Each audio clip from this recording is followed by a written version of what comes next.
Now, in Brazil, there's growing pressure on President Bolsonaro over what's been described as his chaotic response to the pandemic. South America's largest nation has seen 114,000 cases and almost 8,000 deaths, with rates still increasing. But despite this, and a health system under immense strain, the president continues to deny that there's a serious problem.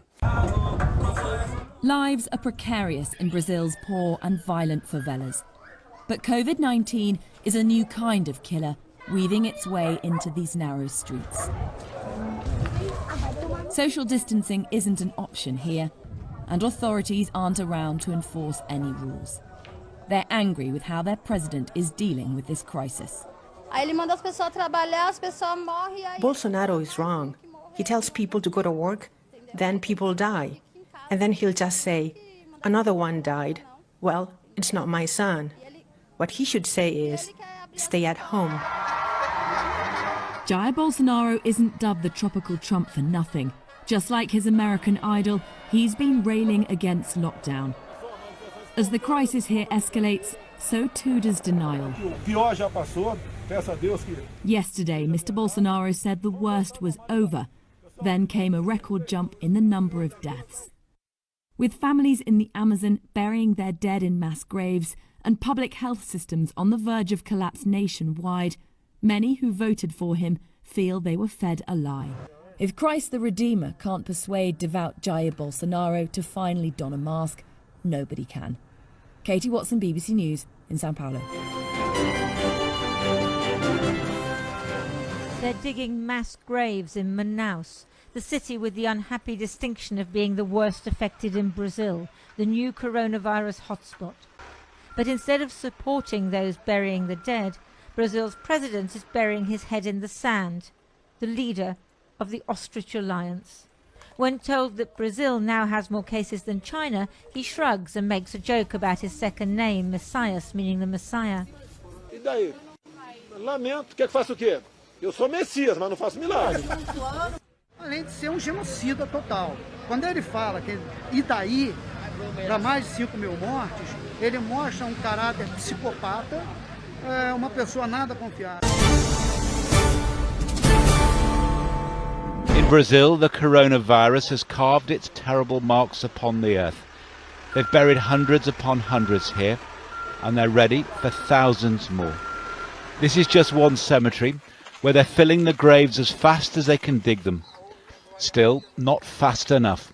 Bodies lie on hospital trolleys in the city of Manaus in the north, while doctors tell us the health system across the country is collapsing. Yet the response of Brazil's president to this national tragedy? Lamento, quer que faça o quê? So what? I can't do miracles, he says. To many of his countrymen, Jair Bolsonaro has appeared callous and uncaring.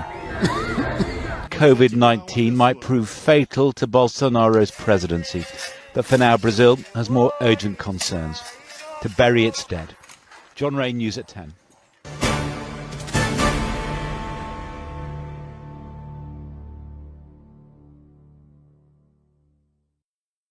Chico Buarque, de Juscelino Kubitschek, de Niemeyer, um país com gente extraordinária, e conseguiu eleger alguém que é absolutamente ignorante, inimputável, incompetente e cruel. E estamos a assistir todos os domingos a este espetáculo inimaginável, que é um presidente que tem 25% de aprovação nas sondagens, que acaba de perder o único ministro que era popular dentro da maioria que o elegeu, que era Sérgio Moro, que perdeu o Ministro da Saúde, que tal como Trump começou por negar o vírus, que depois atira as culpas para cima dos governadores que fazem o confinamento e que tal como Trump diz que tudo isto só o quer prejudicar porque vem uma crise económica e no caso de Trump prejudica a eleição, no caso de Bolsonaro as sondagens, e que revela uma crueldade absoluta, um desprezo pela vida humana. Até parece que não conhece o Brasil, quer dizer, que não era capaz de prever quando o vírus chegasse ao Brasil que ia ser forte e feio, quando entrasse por aquelas favelas adentro, com o sistema de saúde brasileiro, que é pouco acima de um país do terceiro mundo, infelizmente, que ia ser terrível. E o ar de desprezo com que ele trata aquilo tudo.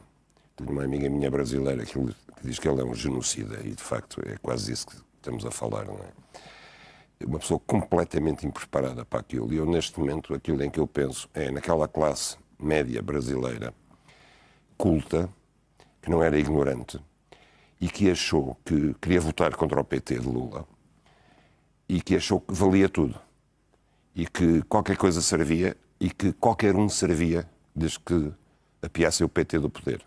E o resultado está à vista.